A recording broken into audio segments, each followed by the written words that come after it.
received some questions.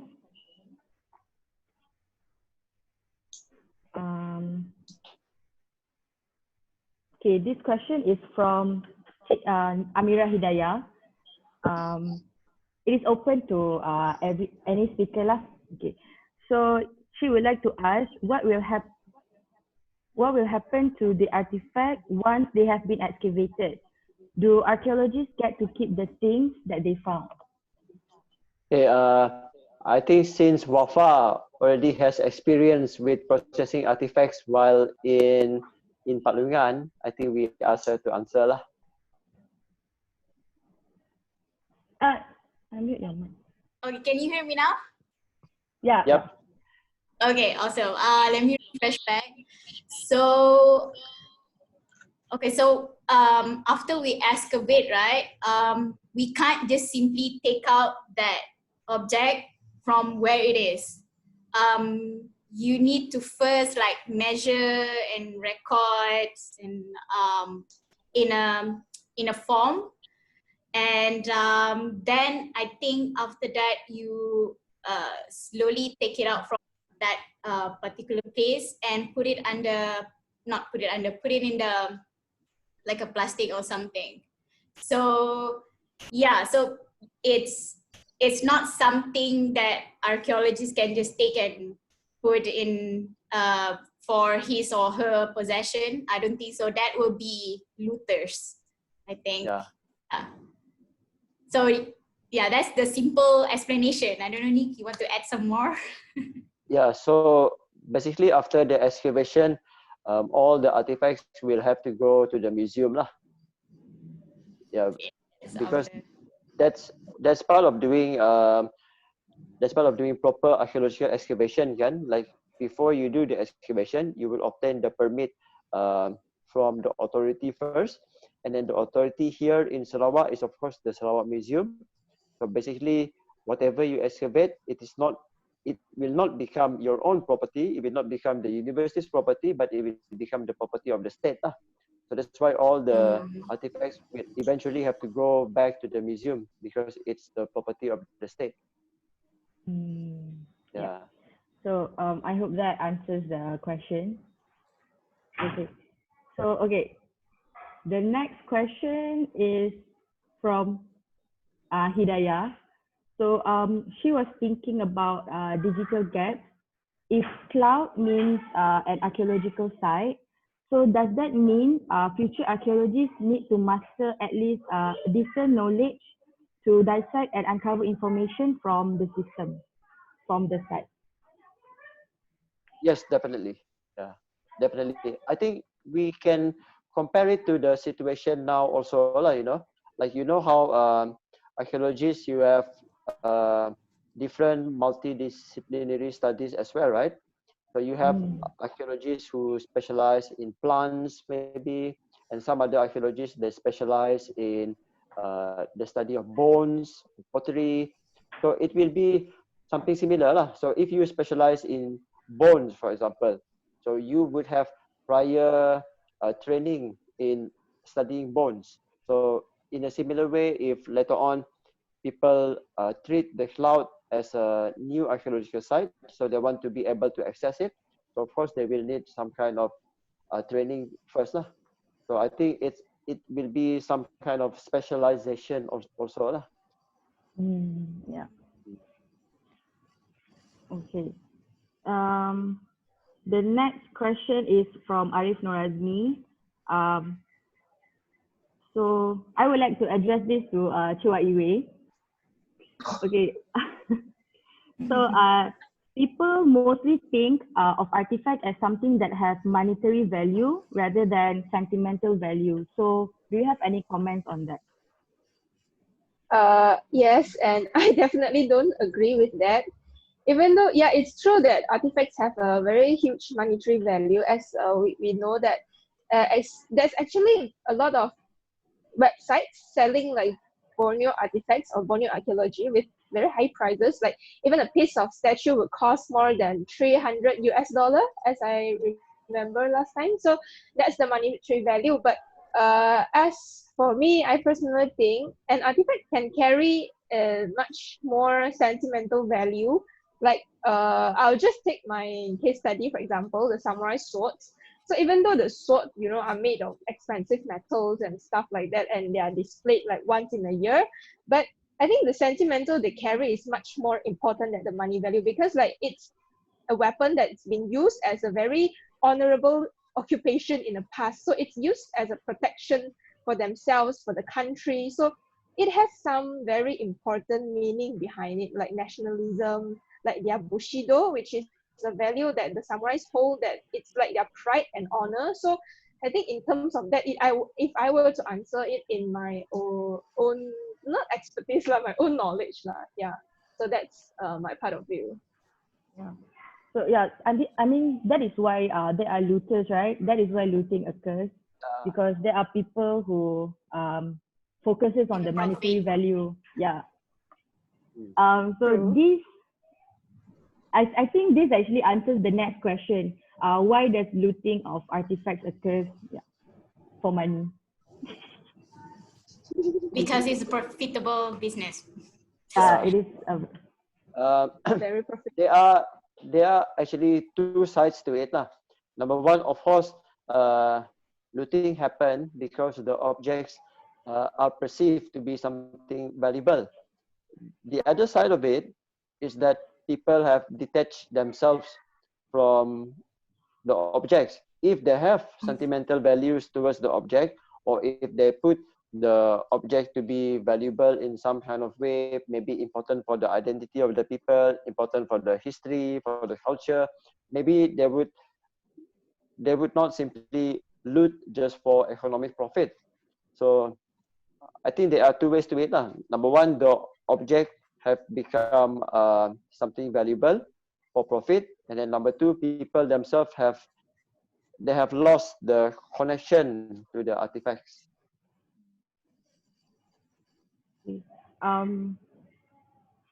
So next question from Dayanku. She asked, she said, this is quite a long question. So young generation nowadays are not interested in archaeology because they feel like it is less involved in their daily life. So earlier on, there was a discussion on giving names to objects and romanticize it in the form of stories. But still, some of the younger generation is not interested. So how can we attract people to value more about archaeology and artifacts? Okay, I think I just want to give my opinion. I think first, the reason why that not many people are interested with archaeology, because they still have this idea that archaeology is something to do with the really the past, and there's nothing to do with nowadays, which is for me is untrue. Like I mentioned in the beginning of the session, the fact that the trash is artifact is surround us, right? It's still connected to us. So it's about how you see archaeology is, and most of the public don't have that understanding. So I think we need to debunk that. Yeah. To create awareness. Yeah. Wafa.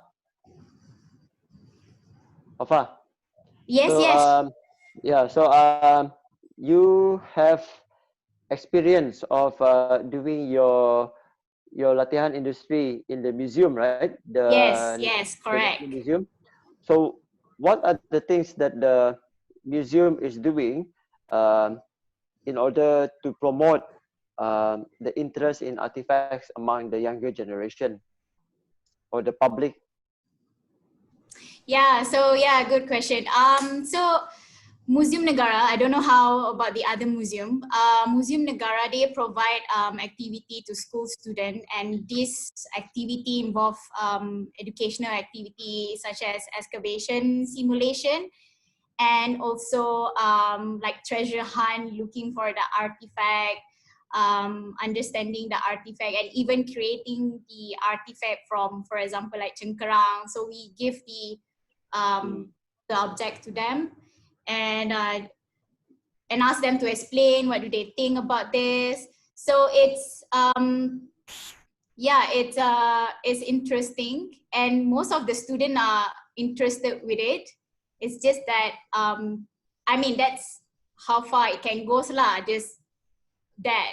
But beyond than that, I'm not sure how it affect the larger audience, because museum are only, especially museum negara, their audience, I mean, this activity, they're only subjected to students, but not really like adults. Yeah. Yeah. I think that probably answers the question also. The reason why you have the lack of interest is because at present there is a lack of knowledge of what archaeology actually is. So in order to attract the interest, first of all, you have to build the knowledge lah. So that's why the effort by the National Museum, as mentioned by Wafa, is quite valuable lah, because you have to introduce to the school children what archaeology is, what is an artifact, how do people study artifacts. So I think it's very important to build the knowledge first, to expose the knowledge to the wider society, and then only after that, then you will have people becoming interested in the field of archaeology lah. I think that's my opinion. Yeah. So it is fair to say that in order to attract people, we just have to give exposure and awareness. Right. Yeah. Okay. Which is what the class has been doing too, right? Like trying to create exposure. Yeah. Okay, so moving on to the next question. This is from Shannon. No, this is from Aaron Man. Yeah. Siapa ni? Okay.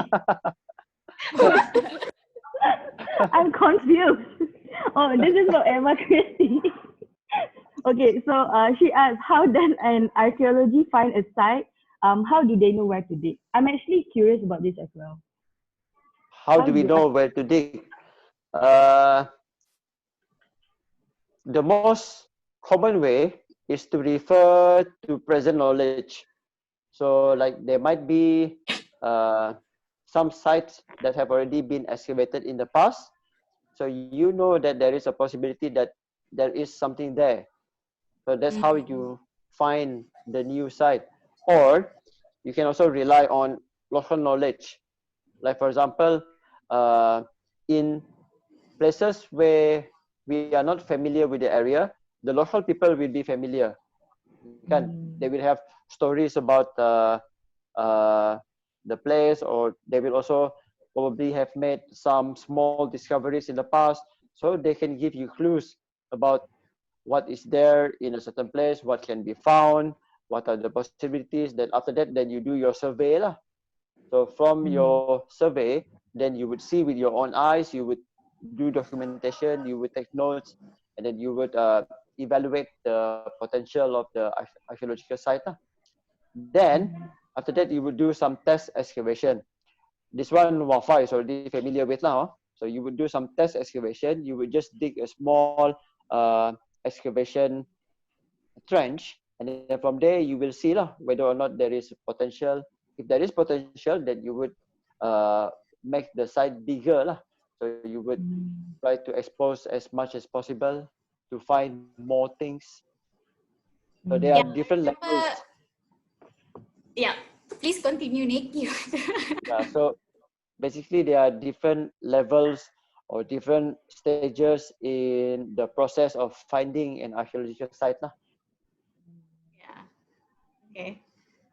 So yeah, I just want to mention that during our archaeological field in Palungan, I think most of the place that we excavate is already excavated by some other people, like the Nabang Pak Litong and the Perupun. I think that Perupun is excavated before by, is it Tom Harrison? Nick, correct me if I'm wrong. Yes, Tom Harrison and the Sarawak Museum lah. Yeah. Yeah. So then we excavated back. I mean, we cleaned the area and then we start to excavate. Oh, yeah. Okay, so wow. Okay, so Nur Anissa asked, why is pottery also buried in the past? Is it related to the certain clan? Why is pottery buried in the past? Yeah. I think she means, you know, in some culture, their burials include, they will bury with the body with potteries and other artifacts. So Yeah, I think that is the it question. it it may or may not be related to certain clans. It might be possible, tapi it depends lah. But pottery is buried together with the body because sebagai barang kiriman lah, so to say, you know, like barang kiriman to the afterlife. But at the same time, pottery can also be associated with certain groups of people in the society, kan? Because not everybody will be able to make pottery. Pottery might be associated with a certain kind of class or certain kind of people having that very specific job, a specialization lah, so to say. So to bury pottery with certain people might indicate the person's occupation, the person's social standing in society, or the person's wealth, dia punya status. So it can be so many things lah. But at the same time, in certain cultures, there might also be a possibility where the burial of pottery might be indication of certain clans or certain groups. So that's definitely possible lah, but not the case for everywhere. Yeah, okay. So we have one more last question before we end our session.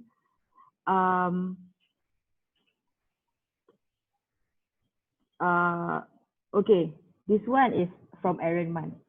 He asked, oh, okay, salah orang lagi. This one is from Ching Yi Hui. Okay. She asked, are there any debates on where an artifact belongs to a state or a country?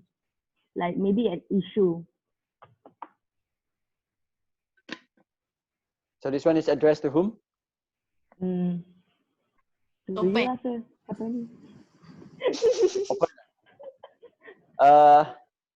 Yes, definitely, especially in situations whereby the political boundary that you have now is something that is very new, kan?